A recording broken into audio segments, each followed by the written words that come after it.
In today's video, I'm going to show you how to manage call forwarding settings in your device Redmi Note 13R.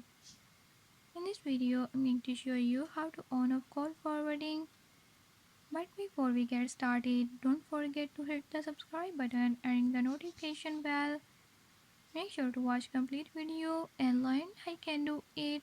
Let's watch the video.